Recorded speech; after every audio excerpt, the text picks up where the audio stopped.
how to advertise on WhatsApp Business. Now this is very simple.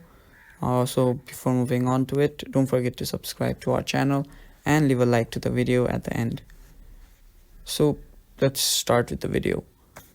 So to create an advertisement on WhatsApp, you won't be able to do so on your normal WhatsApp app.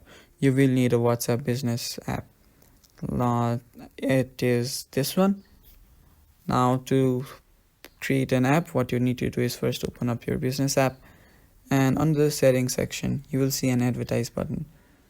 Now after you've clicked on it, I'm gonna choose my photos on my device. You can choose your catalog if you have one. If you don't, you can also choose your status.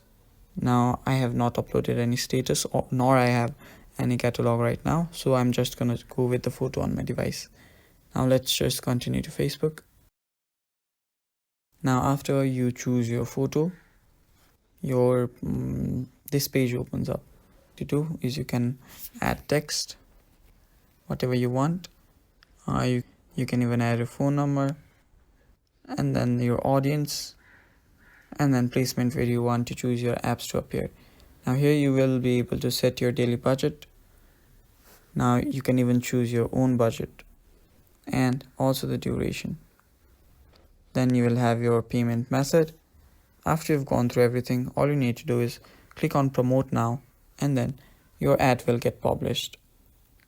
So that is all for the video, guys. Thank you for watching. Don't forget to subscribe, leave a like, and then also share this video. Thank you for watching. Bye bye.